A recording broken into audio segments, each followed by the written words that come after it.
Yes, people, it's Cam, and I'm about to tell you why nobody is showing up for your booked calls. Yeah, I'm going to show you how to increase your show up rate.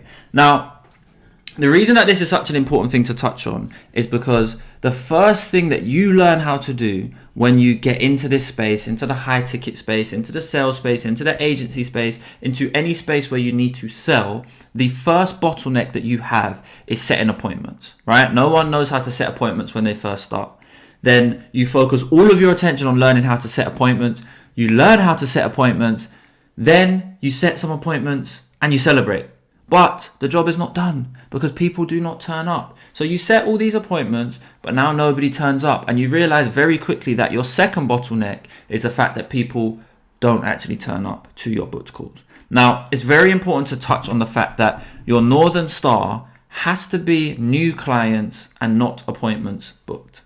So people celebrate that they can book appointments. I've even done it before. I've bragged that we book loads of appointments. But if those appointments don't turn up, and more importantly, those appointments don't pay, then it's absolutely useless, right? So I'm going to break down, I believe, 10, maybe 11 reasons that people aren't showing up to your calls and how to actually get them to show up to your calls, okay? Now, I've broken them down into 3 sections, so pay attention to them, okay? Now, anyone that's watching this is probably hoping for 101 automations, right? You're hoping for this simple hack that once you implement into your business, everyone mysteriously turns up because of these automations. That's not the fact. That's not the facts. It's not true. I am going to show you some automations, but all 10 of these things have to be done, 10 or 11, can't remember. All 10 or 11 of these things have to be done together to actually increase your show up rate. Now, one thing about us in our business at the moment, we have a 67% show up rate for our high ticket calls, and we are booking 8 to 12 calls every single day. So I know what I'm talking about a little bit on this, but we've also had weeks, in all honesty, even about 6 months ago, where we had a 9% show up rate, right? And all these things that we added into our process have now helped that. So stay tuned. Remember, you have to use all of them if you actually want to make some money. But without further ado, I will get into it now. So the first thing that you need to think about is you need to have a good business. So that is the first of the 3 different types of things that are going to make people turn up, okay? Now, in having a good business, the most important thing is you need a good offer, okay? If you have a good offer, something that people want more than anything else in the world, they're going to turn up to your calls. Now, I particularly realized this on Friday, okay? On Friday, we were interviewing for a sales role for us, okay? And I had 12 to 15 calls. I can't remember exactly, but 12 to 15 calls booked in, okay? Now, everyone that had applied for those roles, they all really wanted those sales roles, okay? Now, I didn't send them any follow-ups. I didn't sell them on the booked call. I didn't remind them to turn up. I didn't lock in and say, hey, this call's at 2. I didn't do anything. Yet, every single person that had booked an interview turned up. Now, what that meant to me was that people, because they wanted this job so badly, they turned up. Now, that's the same thing that you can implement into your business. If you have an offer that your prospects and your potential clients want so badly, they're going to turn up. You're not going to have to remind someone. If I said to you tomorrow, hey, meet me tomorrow at 2 o'clock and I'm going to give you £1 billion, you would turn up. I wouldn't need to remind you. I wouldn't need to check. Whereas if I said something that wasn't so much on your priority list, then you would. So that is the first thing, your offer, okay? Your offer has to be good. Now, the second thing that you need, and I'm just looking at my notes here, the second thing that you need is you need good sales and appointment setting. And I'm going to break that down further. So, first thing I want to touch on is when you are booking these calls, let people select the time that they want. I know there's this thing that you close people into a time and it's like, yeah, so to seem extra busy, you'll say, yeah, look, so I've got Tuesday at 2 or I've got Tuesday at 3. Which one works best for you? Now, because people are just going to want to get you off the phone, people are going to go, yeah, 3 o'clock works. They're not actually serious about that. They didn't select their time. People are a lot more likely to take action if they think it was their idea. So you can still say to them, hey, so we've got availability on Tuesday and Wednesday. Which day works best for you? You can still close them in on that, but let's not box people in to a specific time, because then people are just going to say yes to please you and to get you off the phone, and they're not actually serious about that time, okay? So that's the second thing. Let people select the time that they want to meet you, please. All right? Now, the third thing, and this sounds obvious, is just to confirm, right? When you talk to someone, you need to confirm that the time actually works for you.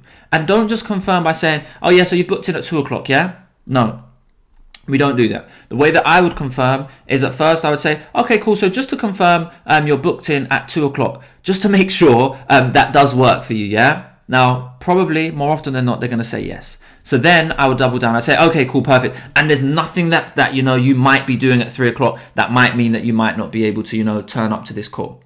No, everything's all good. Okay, cool, perfect. Then I talk about something else. And then before the call ends, I say, okay, cool, brilliant. And just to confirm, just to let you know, that call will be on Zoom and it will be at 3 o'clock. So again, just one last time, just to make sure that you're capable at using Zoom and you know how to use Zoom. I'm sure you do, but I do need to check.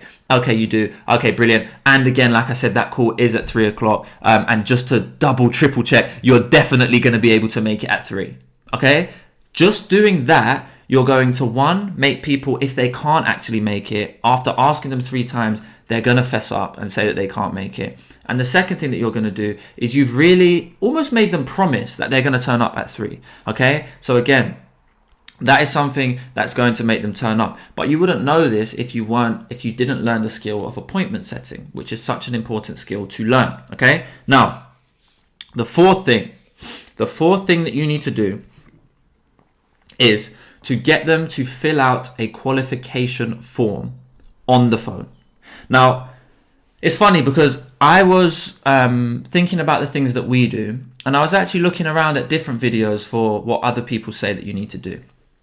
And people have this misconception that if you're cold calling, you can't get someone to fill out a form. Now, I don't know why people think that that's the case. I actually have no idea, but it's because, well, the reason I think it is because I don't think people are as good at sales as they claim, right? So what we do, what all of our appointment setters do, is they will send someone over a link, and this is exactly how it will go. So they will be talking to the person, and I say, okay, cool, perfect. What I'm going to do, I'm just going to send you over a link.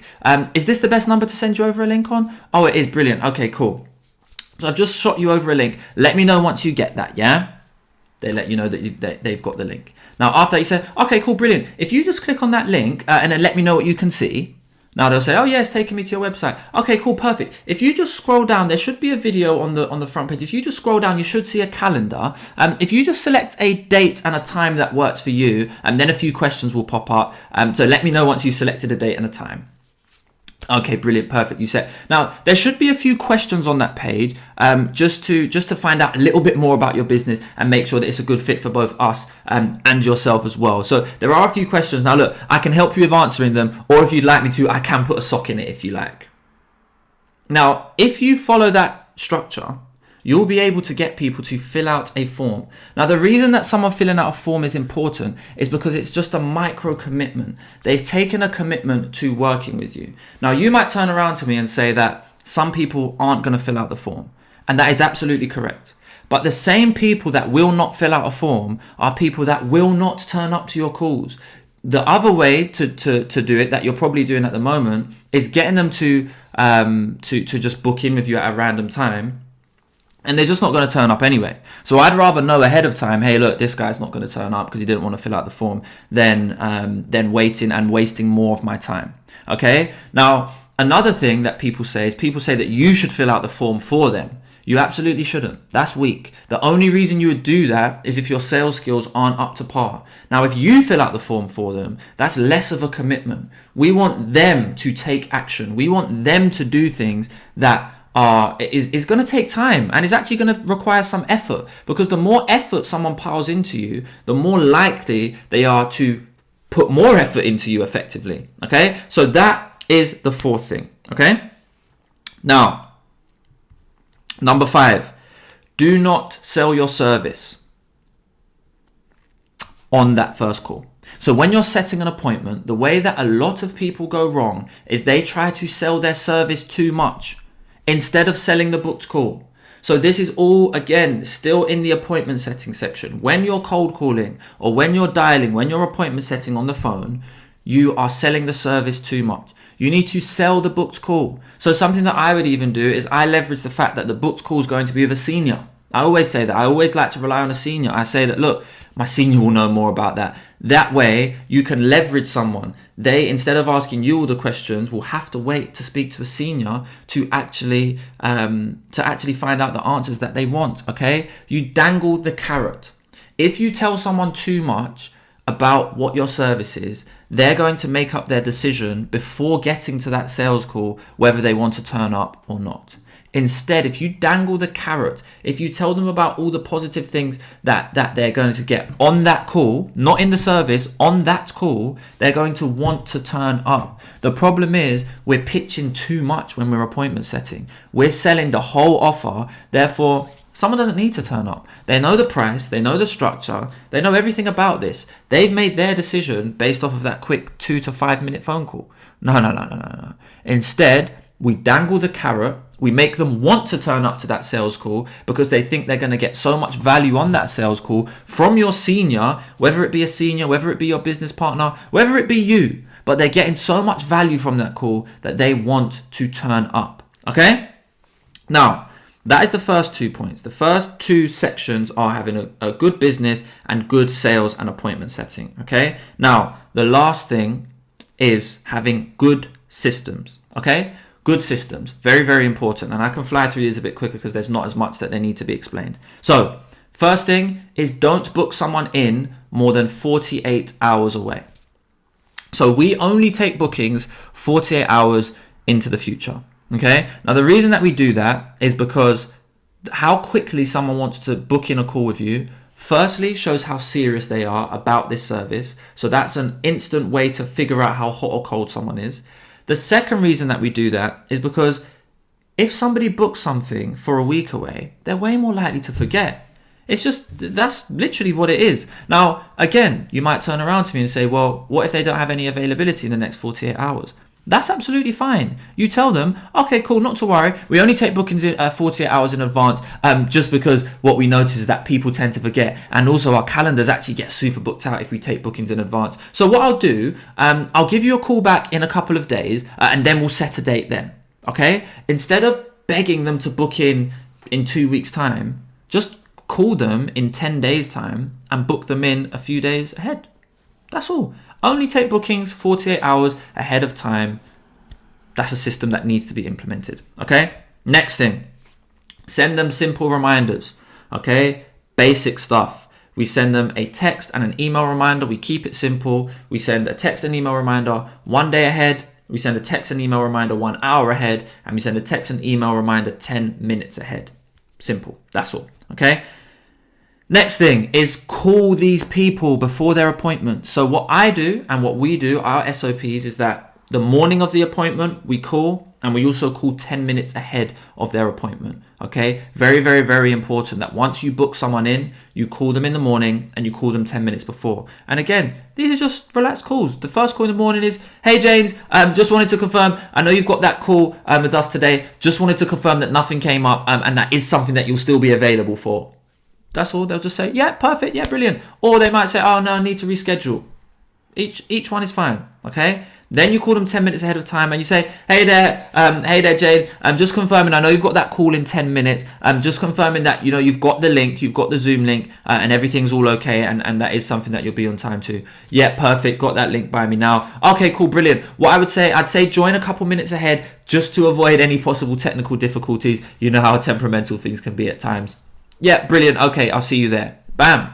Now he's turned up. Okay. Just that phone call before. He might not have been planning to turn up, but now you've called him and spoken to him and he again has agreed that he's going to turn up. You've built up such a relationship in this appointment setting phase that of course he's going to turn up. Okay. Now, the last thing, okay, and this is a very, very, very important one. In fact, I'm going to have 2 more. I'm going to add 2 more because one's just popped in my head.